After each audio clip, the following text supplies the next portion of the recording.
Welcome students, आप सभी का एक बार फिर से स्वागत है अपनी इस ऑनलाइन क्लास में। अपने बात कर रहे थे लेसन नंबर 6 विद्युत परिपथ की, जिसके अंतर्गत हमने लास्ट क्लास में मीटर सेतु को समझा था। और आज इसी कड़ी में आगे अपनी बात करने वाले हैं विभव मापी की, कि ये विभव मापी क्या होता है। विभव मापी, इसके नाम से हमें पता चलता है कि विभव को मापने वाली युक्ति अथवा व्यवस्था विभव मापी कहलाएगी। यानी कि कोई भी सेल है, उसके सिरों पे आप विभवांतर मापते हो, तो मापने के लिए आप विभव मापी का यूज करते हो, या विभव मापी की सहायता से आप उस सेल का विभवांतर माप सकते हो। इसी प्रकार से अपने पास परिपथ में यदि कोई भी इंस्ट्रूमेंट लगा हुआ है, कोई युक्ति लगी हुई है, विद्युतीय युक्ति, तो उसके सिरों पे भी आप विभवांतर को विभव मापी की सहायता से माप सकते हो। तो कुल मिलाकर के बात ये हो गई कि विद्युत परिपथ में लगे सेल अथवा युक्ति के सिरों पे विभवांतर मापने के लिए जिस युक्ति का उपयोग किया जाता है उसे अपने विभव मापी कहते हैं। लेकिन एक अन्य युक्ति भी होती है जो विभवांतर को मापती है या वोल्टता को मापती है, उसका नाम होता है वोल्टमीटर। मतलब वोल्टमीटर भी विभवांतर को मापेगा। तो वोल्टमीटर की यदि संरचना की मैं बात करूं तो आपने लैब में देखा होगा, वोल्टमीटर एक छोटा सा डब्बेनुमा संरचना होती है और 3 युक्तियां एक समान होती हैं, लगभग एक साइज की। जैसे कि एमीटर होता है धारा मापक, और वोल्टमीटर होता है वोल्टा मापक, और साथ में गैल्वेनोमीटर भी होता है, वो भी धारा के परिमाण उसकी डायरेक्शन को मापता है। तीनों युक्तियां आकार में लगभग समान होती है, संरचना में लगभग समान होती है, जो बाहरी आवरण होता है लगभग समान रहता है। कहने का मतलब वोल्टमीटर एक बहुत छोटी युक्ति होती है, कम स्मॉल साइज की। लेकिन विभव मापी की संरचना की यदि मैं बात करूं तो विभव मापी एक कास्ट बोर्ड होगा, उसके ऊपर एक 10 मीटर लंबा तार लगा होगा, इस प्रकार से 10 फेरों के रूप में। ये 10 मीटर मैक्सिमम लेंथ होती है, इससे कम में 7 मीटर तार का भी विभव मापी होता है, 5 का भी होता है, 4 मीटर तार का भी विभव मापी होता है। यानी कि सुविधा अनुसार उसको अलग अलग लंबाई के तारों से बना दिया जाता है। लेकिन यदि विभव मापी और वोल्टमीटर की संरचना की तुलना करें तो वोल्टमीटर बहुत छोटी युक्ति है जो आसानी से ट्रांसपोर्ट की जा सकती है, और विभव मापी है वो एक बड़ी युक्ति होती है। उसके बावजूद भी अपने विभव मापी यूज करते हैं। विभव मापी बहुत बड़ी संरचना युक्ति होगी जिसका ट्रांसपोर्टेशन वोल्टमीटर की तुलना में थोड़ा मुश्किल होता है, यूज में लेना भी थोड़ा मुश्किल होता है। तो एक सिंपल से जब अपने वोल्टमीटर से विभवांतर माप सकते हैं तो हम एक्चुअल में विभव मापी का उपयोग क्यों करते हैं? क्योंकि या फिर एग्जाम में क्वेश्चन ये बोल दिया जाता है कि विभव मापी वोल्टमीटर की अपेक्षा श्रेष्ठ क्यों है, उत्तम क्यों है, अच्छी क्यों है। इसका रीजन ये होगा कि वोल्टमीटर जब भी विभवांतर को मापता है तो वह परिपथ से कुछ न कुछ धारा को ग्रहण करता है, वायरों के अंदर से होते हुए करंट फ्लो होता है, उसमें प्रभाव के कारण धारा के मान में क्षति होती है। और फिर वो वोल्टमीटर विभवांतर कैसे मापेगा? V बराबर IR के अनुसार। जब धारा के मान में कमी आएगी तो जाहिर सी बात है वोल्टमीटर के पाठ्यांक में भी कमी आएगी, यानी कि जो वोल्टमीटर होगा वो कम पाठ्यांक प्रदान कर पाएगा। तो वास्तव में जैसे मैं ये बात करूं कि भाई अपने पास एक प्रतिरोध है, उसके सिरों पर हमने एक वोल्टमीटर लगा दिया, ये प्रतिरोध R हो गया, इस प्रकार से करंट फ्लो हो रहा है। परिपथ में कुल धारा कितनी जा रही है? I जा रही है। तो लगभग धारा है वो यहाँ से गुजरेगी, सपोज दैट I डैश। तो यहाँ से धारा कितनी गुजरेगी? I में से I डैश घटा दो, कुल में से ये धारा घटा दो, बच की धारा इधर जाएगी। यानी कि वोल्टमीटर जब भी धारा का मापन करेगा थोड़ी बहुत अति अल्प मात्रा में धारा को जरूर ग्रहण करेगा। अब ये वोल्टमीटर जो विभवांतर मापेगा ना, वो इस धारा के अकॉर्डिंग हमें मान प्रदान करेगा। यानी कि प्रतिरोध में से गुजरने वाली धारा कितनी होगी, तो भाई प्रतिरोध में से गुजरने वाली धारा तो यहाँ पे I डैश बची है, प्रतिरोध R हो गया, तो वोल्टमीटर का जो पाठ्यांक आएगा वो I डैश R आएगा। ये I डैश है वो वास्तव में I से तो कम है क्योंकि धारा यहाँ से डिवाइड हो चुकी है। तो वोल्टमीटर जो भी पाठ्यांक देता है वो वास्तविक पाठ्यांक नहीं देता, उसके पाठ्यांक में थोड़ी बहुत त्रुटि होती है क्योंकि वो कुछ ना कुछ धारा को ग्रहण करके उसको नष्ट कर देता है, यानी कि धारा में कमी कर देता है। और कम जितनी धारा कम होगी उसी के अनुपात में पाठ्यांक वोल्टमीटर का वही कम आता जाएगा। लेकिन विभव मापी क्या करता है? जब भी विभव मापी शून्य विक्षेप पे काम करता है उस समय वो परिपथ से कोई भी धारा नहीं लेता, कंप्लीट धारा इस प्रतिरोध के अंदर से गुजरती है। यानी कि I मान की धारा यदि पूरे परिपथ में थी तो यहाँ पे आप यदि विभव मापी लगा दोगे तो ये परिपथ से कोई भी धारा नहीं लेगा, पूरी की पूरी धारा प्रतिरोध के अंदर से गुजरेगी। अतः पाठ्यांक है वो V बराबर IR हमें प्रदान करेगा। कौन? विभव मापी। तो विभव मापी एक ऐसी युक्ति होती है जो विद्युत परिपथ से बिना कोई धारा का अंश ग्रहण किए बिना धारा को ग्रहण किए परिशुद्ध मान में हमें विभवांतर प्रदान करता है। अर्थात विभवमापी के द्वारा मापा गया जो विभवांतर होता है वो परिशुद्ध रूप में होता है, जबकि वोल्टमीटर के द्वारा मापा गया विभवांतर होता है वो परिशुद्ध रूप में नहीं होता। अतः विभवमापी है वो एक श्रेष्ठ युक्ति बन जाती है वोल्टमीटर की अपेक्षा। तो क्वेश्चन ये आ गया कि ये श्रेष्ठ क्यों है विभवमापी, तो उसका आंसर अपने ये लिखेंगे क्योंकि वोल्टमीटर पाठ्यांक मापते समय परिपथ से विद्युत धारा को कुछ ऐसा ग्रहण करता है जिसके कारण वोल्टमीटर के द्वारा मापे गए पाठ्यांक में त्रुटि होती है, यानी वोल्टमीटर का एक परिशुद्ध मान नहीं होता, जबकि विभवमापी एक परिशुद्ध मान प्रदान करता है। अतः विभवमापी एक श्रेष्ठ युक्ति बन जाती है। तो अब अपने बात करते हैं विभवमापी की संरचना किस प्रकार की होगी।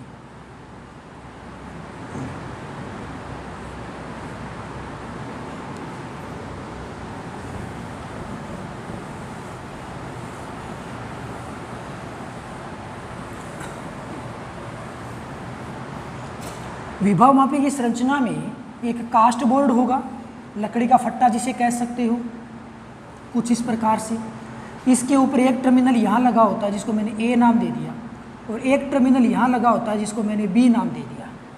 अब यहाँ पे 10 मीटर लंबे तार होता है, 10 मीटर लंबा तार होता है।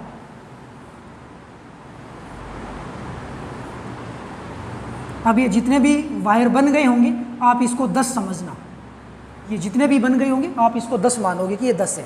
ओके, अब यहाँ पे इसके ऊपर एक लगा होता है स्केल, कुछ इस प्रकार से ऐसी व्यवस्था हो गई। अब ये वायर फिलहाल तो बिल्कुल अलग अलग पड़े हैं, ये कंप्लीट वायर नहीं हुआ है, तो यहाँ पे पत्तियों की सहायता से मैग्नेन, और ये वायर किसका बना होगा, ये वायर मैग्नेन या कॉन्स्टेंटन का बना होगा। मीटर सेतु में भी वायर मैग्नेन या कॉन्स्टेंटन का ही बना होता है, और यहाँ भी वायर है वो मैग्नेन या कॉन्स्टेंटन का ही बना होता है।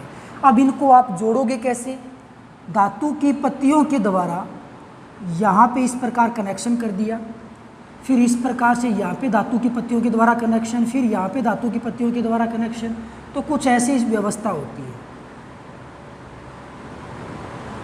ऐसा कुछ सिस्टम होता है। ओके,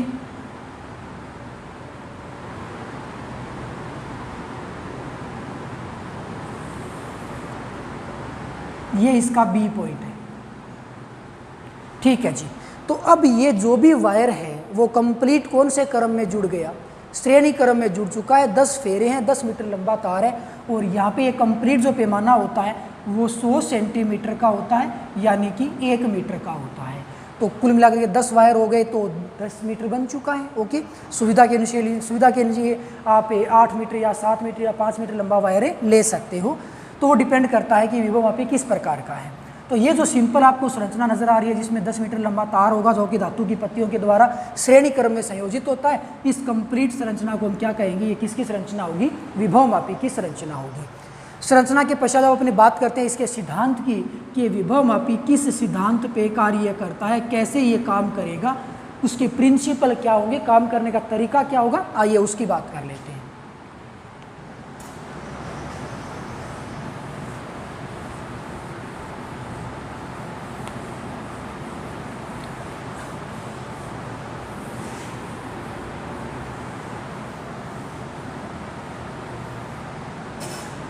तो अपने सिद्धांत की बात करने से पहले मैं आप एक बात अच्छे से बता दूं कि विभवमापी के सिद्धांत को लेके मेन एग्जाम में 2 प्रकार के क्वेश्चन आते हैं।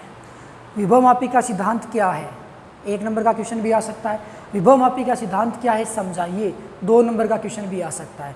तो 1 नंबर का क्वेश्चन आता है तो हमें क्या लिखना है, और 2 नंबर का क्वेश्चन आता है तो हमें क्या लिखना है, वो अपने अलग अलग बात करेंगे। सबसे पहले मैं इसकी परिभाषा को यदि मैं बताऊं कि विभवमापी का सिद्धांत क्या होगा, तो एक्चुअल में क्या होता है कि विभवमापी शून्य विक्षेप पे काम करता है, और इसमें जो भी हमें किसी भी सेल का विभव बल ज्ञात करना होता है या किसी युक्ति का जो विभव बल यानी कि वोल्टता ज्ञात करनी होती है, उसको अपने विभवमापी के द्वितीयक परिपथ में लगाते हैं। विभवमापी में 2 परिपथ होगी, एक तो प्राथमिक होगा और एक द्वितीयक होगा। जिसका भी विभव बल ज्ञात करना होगा उसको हम लगाएंगे द्वितीयक परिपथ में। हम सेल का भी विभव बल ज्ञात कर सकते हैं, या फिर किसी युक्ति का विभव बल, फॉर एग्जाम्पल प्रतिरोध हो गया, उसका विभव बल आप ज्ञात कर सकते हो, यानी कि वोल्टता ज्ञात कर सकते हो, तो उसको लगाओगे यहाँ पे द्वितीयक परिपथ में।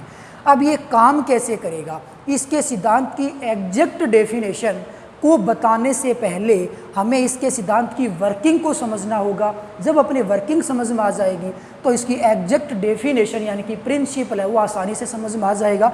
तो पहले मैं आपको इसका एग्जैक्ट प्रिंसिपल नहीं बताऊंगा, पहले अपने इसके एक्सप्लेनेशन को समझेंगे, उसके बाद में आपके इसके सिद्धांत को जो कि 2 या 3 लाइन का होता है एग्जैक्ट प्रिंसिपल क्या होगा उसको मैं आपको बताऊँगा। तो सबसे पहले अपने इसके सिद्धांत की व्याख्या को समझते हैं। एक्चुअल में क्या होता है कि ये वो वायर है, कौन सा वायर, जो 10 मीटर लंबा तार था अपने पास, यह कंप्लीट मैंने एक ही सिंगल यूनिट में इसको बना दिया। इसमें 2 परिपथ होते हैं, एक परिपथ तो यहाँ पे लगा होता है, यहाँ एक बैटरी होगी जिसका विभव कैपिटल E होगा। एक बात मैं और अच्छे से बता दूं कि ये विभव मापी का सिद्धांत है, ये तो इम्पोर्टेंट है ही, इसके अलावा विभव मापी के ऊपर 5 डेरिवेशन भी होंगी, पांचों डेरिवेशन सिद्धांत के अकॉर्डिंग चलेंगी, सेम तरीका होगा। कुल मिलाकर के इस लेसन में 6 क्वेश्चन होंगे, 5 तो इसके अनुप्रयोग और 1 इसका प्रिंसिपल। 6 के 6 क्वेश्चन मोस्ट इंपॉर्टेंट है, हर साल 1 क्वेश्चन 2 या 3 नंबर का अवश्य आता है। प्रिंसिपल यदि आपके समझ में आ गया तो आगे के 6 के 6 क्वेश्चन आपके बेसिक है वो समझ में आ जाएगा। तो इसके प्रिंसिपल को थोड़ा आप गौर से समझोगे। तो यहाँ पे हमने एक बैटरी लगा दी, यहाँ पे हमने कुंजी K लगा दी और यहाँ हमने लगा दिया एक धारा नियंत्रक RH और इस प्रकार से इसका हमने संयोजन कर दिया। ये क्या है, AB यहाँ पे तार है, किसका बना हुआ है जी, मैग्नेन या कॉन्स्टेंटन का बना हुआ। ये अपने पास वो वायर हो गया, ठीक है जी, ओके। ये तो हो गया प्राथमिक परिपथ। अब यहाँ पे मान लो अपने पास एक सेल है जिसका विवाबल E1 है। इस सेल का हमें विवाबल यानी कि वोल्टता ज्ञात करनी है, तो हमने इसको लगा दिया द्वितीयक परिपथ में। ये प्राथमिक परिपथ होगा, ये द्वितीयक परिपथ होगा। इसके आगे यहाँ पे लगा होता है जी एक गैल्वेनोमीटर। क्या लगा होगा, गैल्वेनोमीटर। और यहाँ जो कि J की सहायता से हम इसको समझते हैं, जो कि J क्या होता है हम लास्ट क्लास से समझा है, ऐसी संरचना जो कि J की लगभग होती है। तो अब आप क्या करोगे, आपको करना क्या है, इस सेल का विवाबल यानी कि इसकी वोल्टता अर्थात E1 का मान कितना आएगा वो हमें ज्ञात करना है। तो कैसे ज्ञात करोगे, एक बार के लिए इस परिपथ को यहाँ से ब्रेक कर दो। मान लो द्वितीयक परिपथ नहीं है, ठीक है जी, तो क्या होगा, ये एक प्राथमिक परिपथ बचेगा जिसमें ये एक युक्ति लगी हुई है यानी कि एक प्रतिरोधक तार लगा हुआ है जो युक्ति की भांति कार्य करेगा। इसमें ये एक सेल लगा हुआ है यानी कि बैटरी लगी हुई है। तो हम ये जानते हैं किरचॉफ के द्वितीय नियम से कि किसी परिपथ में सेल की वोल्टता बराबर युक्ति यानी कि प्रतिरोध की वोल्टता। तो कहने का मतलब यदि इस सेल की वोल्टता कैपिटल E है तो इस पूरे तार के सिरों पर वोल्टता यानी कि विभवांतर का मान भी कैपिटल E होगा।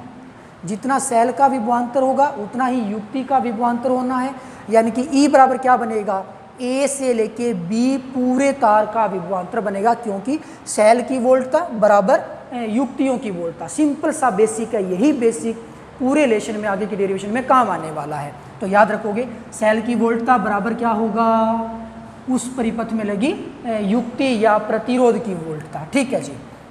तो यहाँ से यदि मैं बात करूँ पूरे तार AB की वोल्टता की तो कितनी प्राप्त होगी, कैपिटल E प्राप्त होगी। और ये जो पूरा तार है इस पूरे तार को A से लेके B तक कंप्लीट इसकी लेंथ समझ लो कैपिटल L, कि ये पूरा कैपिटल L लंबाई का एक तार है। तो L लंबाई के तार का विभवांतर, L लंबाई के तार का विभवांतर कितना होगा जी, कैपिटल E होगा। एकांक लंबाई के तार का विभवांतर, एकांक लंबाई कह लो, एकांक लंबाई तार का विभवांतर, थोड़ा शॉर्ट में लिख रहा हूँ समझ रहे होगे इसको, ये कितना बन जाएगा E/L। L लंबाई का तो E हो गया, तो एकांक लंबाई का कितना हो गया E/L हो गया, ओके ठीक है जी। ये जो एकांक लंबाई का विभवांतर होता है, इस एकांक लंबाई के विभवांतर को विभव प्रवणता कहते हैं। क्या कहते हैं? विभव प्रवणता। किसे कहोगे विभव प्रवणता? विभव मापी तार की एकांक लंबाई पर उत्पन्न विभवांतर ही विभव मापी तार की विभव प्रवणता कहलाता है, और विभव प्रवणता को x से रिप्रेजेंट करते हैं। तो यहाँ पे x का मान कितना आ जाएगा? E/L आ जाएगा। कितना आ जाएगा जी? E/L आ जाएगा। ओके, तो ये हो गया E/L किसका मान हो गया? विभव प्रवणता x का मान हो गया। ये सबसे बड़ा बेसिक होगा। अब जो भी यहाँ पे सेल लगा होता है वो हमें पहले से पता होता है कि कितनी वोल्टेज का है, तो मैंने समझ लिया जी ये 50 वोल्टेज का है। कितनी वोल्टेज का? 50 वोल्टेज का। तो इस तार का विभवांतर कितना होगा वो हमें पता हो गया। कैसे? कि 10 मीटर तार है। कितने मीटर तार है जी? 10 मीटर तार का विभवांतर कितना है? 50 वोल्ट है। तो 1 मीटर तार का जी कितना हो जाएगा? 5 वोल्ट। यानी कि तार का विभवांतर अब ज्ञात विभवांतर है। तार का विभवांतर में साफ पता चल रहा है कि कितना होगा? कितना होगा? 5 वोल्ट होगा। कितने तार का? 1 मीटर लंबे तार का विभवांतर 5 वोल्ट होगा यहाँ पे। यानी कि विभव प्रवणता है वो E/L है, या विभव प्रवणता x का मान हमने कितना निकाल दिया? 5 वोल्ट। ये एक एग्जाम्पल के तौर पे मैंने लिया है। यहाँ पे कितनी वोल्टता होती है उसके ऊपर डिपेंड करता है कि विभव प्रवणता कितनी निकल के आने वाली। ये यहाँ पे बेसिक है, वो सबसे बड़ा होगा। अब आप क्या करोगे? इस परिपथ को आपने जोड़ दिया, तार की एकांक लंबाई का विभवांतर कितना निकाला आपने? x निकाला। कितना निकाला? x निकाला। अब आप क्या करोगे? अब आपको जो कि जे को लेफ्ट राइट मूव करवाना है। क्या करवाना है? जो कि जे को लेफ्ट राइट मूव करवाना है। जैसा कि कल हमने बात की थी कि जो कि जे को एक बार यहाँ टच करवाएंगे तो गैल्वेनोमीटर में विक्षेप इस तरफ आना चाहिए, यहाँ टच करवाएंगे तो विक्षेप दूसरी ओर आना चाहिए। ऐसा है तो परिपथ सही है, अदरवाइज गलत है। तो जब जब आप जो कि जे को इधर टच करवाओगे, इस प्रकार से मूव करवाओगे, तो एक कंडीशन ऐसी आएगी कि इसका गैल्वेनोमीटर का विक्षेप ऐसे मूव करता करता और बिल्कुल जीरो पे पहुंच जाएगा। ऐसा सिस्टम होता है गैल्वेनोमीटर का। जीरो इसका सेंटर में रहता है। तो विक्षेप है वो जो संकेतक सुई है वो यहाँ पे इस प्रकार जीरो पे होनी चाहिए। तो जो कि जे को वहीं पे रोक लेंगे। सपोज दैट कि जो कि जे यहाँ C पॉइंट पे है, उस कंडीशन में गैल्वेनोमीटर में विक्षेप जीरो आ गया। वो अवस्था विभव मापी की संतुलन की अवस्था होती है।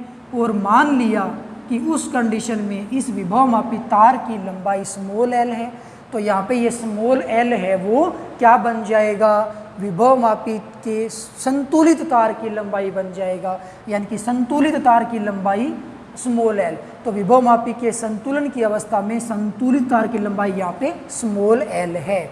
तो बता सकते हो कि भाई अब इतने तार की कुल वोल्टता यानी कि विभवांतर इसका कितना होगा? एकांक लंबाई का विभवांतर कितना? E/L। एकांक लंबाई का कितना? E/L, या यूं कह लो x। एकांक लंबाई का x है तो भाई L लंबाई का कितना होगा? L लंबाई का x इंटू L बन जाएगा। कितना बन जाएगा? x इंटू L बन जाएगा। तो इसको आप कैसे लिखोगे? तो यहाँ से आपने क्या किया था?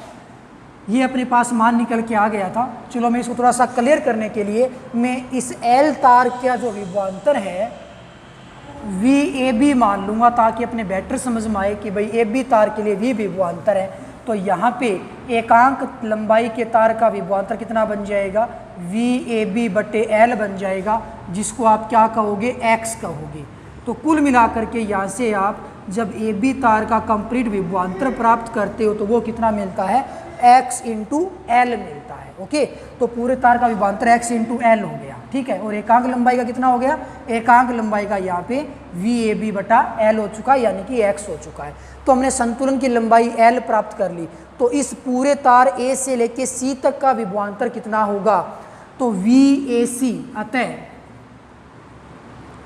संतुलित तार का विभवांतर, कितने तार का? संतुलित तार का विभवांतर कितना प्राप्त होगा? A से लेके C तक हो गया संतुलित तार, तो विभवांतर कितना हो जाएगा? एल लंबाई सॉरी एकांक लंबाई का x है तो एल लंबाई का कितना x इंटू एल, तो ए से लेके सी तक का विभवांतर कितना बनेगा जी x इंटू एल बन जाएगा। इतने तार का विभवांतर आ चुका है। ओके, अब क्या होगा, इतने तार का विभवांतर किसके तुल्य बनेगा, ये एक प्रकार से युक्ति हो चुकी है। इस युक्ति का जो भी विभवांतर होगा वो इसके परिपथ में लगे सेल की वोल्टता के बराबर होगा। अब यहाँ से आप एक परिपथ को देख सकते हो आसानी से, इस प्रकार से हमें एक परिपथ दिखाई दे रहा है जिसमें ये सेल E1 लगा हुआ है। तो इतने तार का जो भी विभवांतर होगा वो इस सेल के विभवांतर के तुल्य होगा। ये सबसे बड़ा यहाँ पे बेसिक है याद रखने वाला कि संतुलित तार का जो भी विभवांतर होता है वो उसके परिपथ में यानी कि सामने लगी युक्ति के विभवांतर के तुल्य होता है। यहाँ पे सेल लगा हुआ है तो भाई तार का विभवांतर बराबर होगा इस सेल का विभवांतर। अब क्या होगा कि जब हम संतुलन की अवस्था प्राप्त कर लेंगे उस केस में गैल्वेनोमीटर में संकेतक है वो 0 था, यानी कि इस परिपथ में कोई भी करंट फ्लो नहीं हो रहा था। यहाँ पे IG का जो मान है वो कितना है 0 है। ओके, तो इस परिपथ में कोई भी करंट फ्लो नहीं हो रहा है, संतुलन की अवस्था में प्राप्त हो चुकी है। तो VAC ये जो मान है वो किसके बराबर आना है, E1 के बराबर आना है।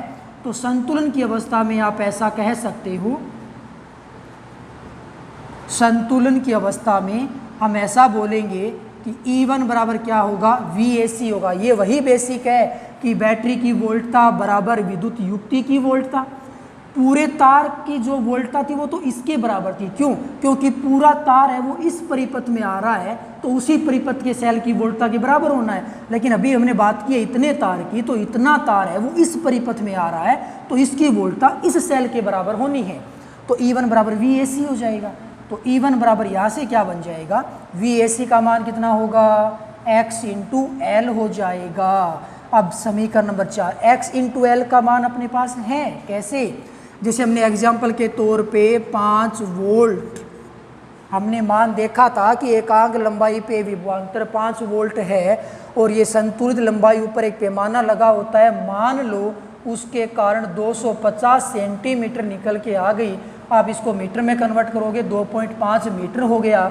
तो x इंटू एल ज्ञात कर लो, x का मान हो गया 5 और यहाँ पे l का मान है वो कितना है 2.5 मीटर, यानी कि कुल मिलाकर के बात ये हो गई कि ये 12.5 वोल्ट इस सेल का विभवांतर निकल के आ जाएगा। तो कुल मिलाकर के बात ये हो गई कि हमने इस सेल के विभवांतर को इस सूत्र की सहायता से ज्ञात कर लिया है। ऐसा ही प्रत्येक डेरिवेशन में होने वाला है।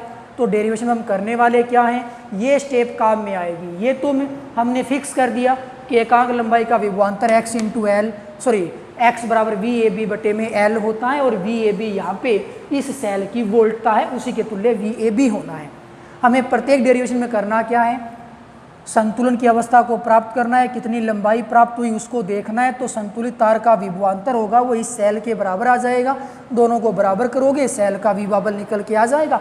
ये बेसिक आगे के 5 क्वेश्चन में काम आएगा, आगे के 5 क्वेश्चन में हम इसको यूज में लेने वाले हैं। तो इस चीज़ को आप थोड़ा सा ध्यान में रखोगे। इस सूत्र की सहायता से हमने अज्ञात विभवांतर को ज्ञात कर दिया है। अब ये तो बात हो गई 2 नंबर के क्वेश्चन की कि विभवमापी के सिद्धांत को समझाइए। 2 नंबर का क्वेश्चन आता है तो आप इसको पूरा एक्सप्लेन करोगे, इस प्रकार से ये डेरिवेशन लिखोगे। लेकिन यदि क्वेश्चन आता है कि विभवमापी का सिद्धांत क्या है 1 नंबर में, तो आप क्या लिखोगे, तो जरा गौर से सुनना। तार का जो भी विभवांतर है वो ज्ञात है, यानी कि हमें पता है, x का मान हम निकाल लेंगे VAB बटे L से, यानी कि वो ज्ञात विभवांतर होगा। ये अज्ञात विभवांतर या विभवांतर कह लो, अज्ञात विभवांतर होगा। तो हमने क्या किया कि ये जो अज्ञात विभवांतर था, अज्ञात विभवांतर था, इसकी तुलना हमने किसके साथ की, ज्ञात विभवांतर से की। किसकी तुलना किसके साथ, अज्ञात विभवांतर की तुलना ज्ञात विभवांतर से की। ज्ञात विभवांतर कौन सा, तार का विभवांतर। अज्ञात विभवांतर कौन सा, सेल का विभवांतर। तो अज्ञात विभवांतर की तुलना हमने ज्ञात विभवांतर से की थी। और जब इसमें IG बराबर 0 होगा, विभवमापी संतुलन की अवस्था में आएगा, उस केस में अज्ञात विभव बल का मान ज्ञात विभवांतर के बराबर प्राप्त हुआ, जिसके कारण हमने सेल के या किसी भी युक्ति के विभव बल यानी कि उसकी वोल्टता को ज्ञात कर लिया था। यही विभव मापी का सिद्धांत था। तो अब इसका एग्जैक्ट डेफिनेशन क्या बनेगा? विभव मापी शून्य विक्षेप की स्थिति पे कार्य करता है तथा अज्ञात विभव बल की तुलना ज्ञात विभवांतर से की जाती है। इस शून्य विक्षेप यानी कि संतुलन की अवस्था में अज्ञात विभव बल का मान ज्ञात विभवांतर के तुल्य होता है। यही विभव मापी का सिद्धांत है। सिंपल 3 लाइन है। तो ये था अपने पास आज के लिए विभव मापी और उसका सिद्धांत, जो कि एक मोस्ट इंपॉर्टेंट क्वेश्चन बन के आता है। सो आज के लिए बस इतना ही। कल पढ़ेंगे हम इनके अनुप्रयोग को। तब तक के लिए बाय, थैंक यू।